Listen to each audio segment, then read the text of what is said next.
श्री शिवाय नमस्तुभ्यम। राधे राधे। आइए सुनते हैं। जब शिव ने शुक्राचार्य को निगल लिया था, शिव और शुक्रदेव की यह कहानी। दानव गुरु शुक्राचार्य के संबंध में काशीखंड महाभारत जैसे ग्रंथों में कई कथाएं वर्णित है।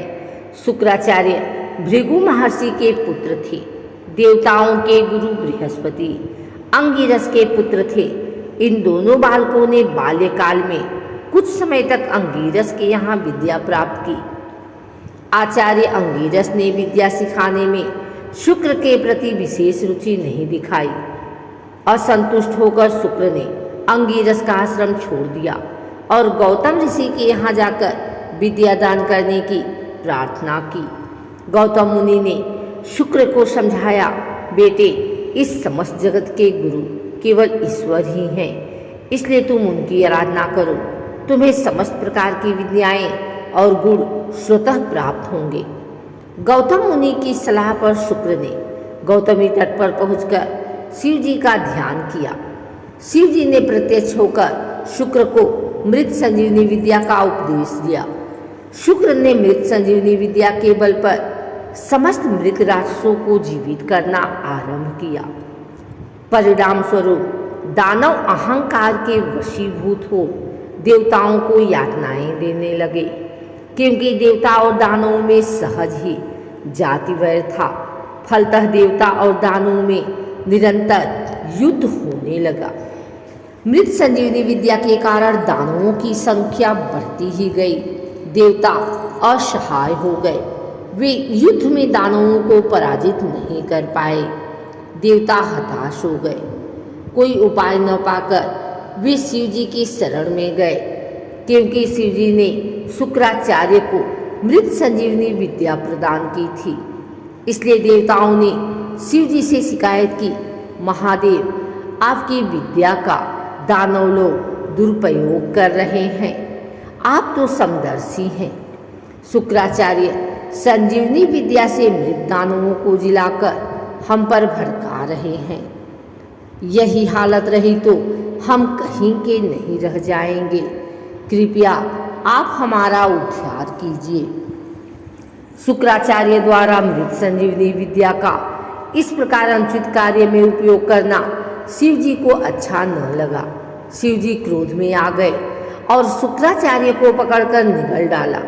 इसके बाद शुक्राचार्य शिव जी की देह से शुक्ल कांति के रूप में बाहर आए और अपने निज रूप को प्राप्त किया। शुक्राचार्य के संबंध में एक और कथा इस प्रकार है। शुक्राचार्य ने किसी प्रकार छल कपट से एक बार कुबेर की सारी संपत्ति का अपहरण किया। कुबेर को जब इस बात का पता चला, तब उन्होंने शिव जी से शुक्राचार्य की करने की शिकायत की। शुक्राचार्य को जब विदित हुआ कि उनके विरुद्ध शिव जी तक शिकायत पहुंच गई, वे डर गए और शिव जी के क्रोध से बचने के लिए झाड़ियों में जा छिपे। आखिर वे इस तरह शिव जी की आंख बचाकर कितने दिन छिप सकते थे। एक बार शिव जी के सामने पड़ गए। शिव स्वभाव से ही रौद्र हैं। शुक्राचार्य को देखते ही शिव जी ने उनको पकड़कर निगल डाला। शिव जी की देह में शुक्राचार्य का दम घुटने लगा। शिव जी का क्रोध शांत नहीं हुआ।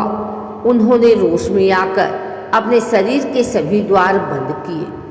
अंत में शुक्राचार्य मूत्र द्वार से बाहर निकल आए। इस कारण शुक्राचार्य पार्वती परमेश्वर के पुत्र समान हो गए। शुक्राचार्य को बाहर निकले दे शिव जी का क्रोध पुनः भड़क उठा। वे शुक्राचार्य की कुछ हानि करे। इस बीच पार्वती ने परमेश्वर से निवेदन किया, यह तो हमारे पुत्र समान हो गया है, इसलिए इस पर आप क्रोध मत कीजिए। यह तो दया का पात्र है। पार्वती की आराधना पर शिव जी ने शुक्राचार्य को अधिक तेजस्वी बनाया। अब शुक्राचार्य भय से निरापद हो गए थे। उन्होंने प्रियव्रत की पुत्री ऊर्ध्वती के साथ विवाह किया। उनके 4 पुत्र हुए, चंड, अमर्क, त्वाष्ट्र और धरात्र। एक कथा शुक्राचार्य के संबंध में इस प्रकार है। एक बार वामन ने राजा बलि के पास जाकर 3 कदम रखने की पृथ्वी मांगी। यह समाचार शुक्राचार्य को मिला। उन्होंने राजा बलि को समझाया, राजा सुनो, आपसे 3 कदम जमीन मांगने वाले व्यक्ति नहीं हैं, वे नर भी नहीं। भूल से भी सही उनको 1 कदम रखने की जमीन तक मत देना। नीति शास्त्र बताता है कि वारिजाक्ष विवाह, प्राण, मान तथा वित्त के संदर्भ में झूठ बोला जा सकता है। इसलिए मेरी सलाह मानकर याचक को जमीन का दान देने से अस्वीकार करो। शुक्राचार्य ने राजा बलि को इस तरह अनेक प्रकार से समझाया, परंतु राजा बलि अपने वचन के पक्के थे, साथ ही ज्ञानी भी। इसलिए उन्होंने दृढ़ स्वर में उत्तर दिया, यदि याचक नर न होकर नारायण ही हो तो और अधिक उत्तम। यदि उनके हाथों में मेरा कुछ अहित भी होता है तो वह मेरा भाग्य ही माना जाएगा। इसलिए ऐसे शुभ अवसर से मैं वंचित होना नहीं चाहता। मैं अपने वचन का पालन हर हालत में करना चाहूँगा।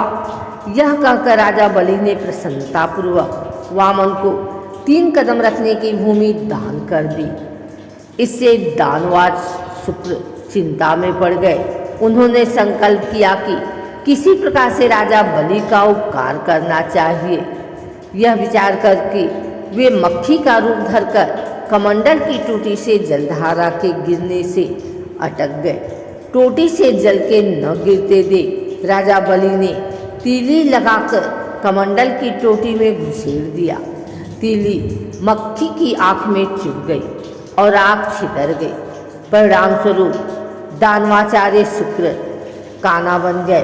तब से दानवाचार्य काना शुक्राचार्य कहलाए।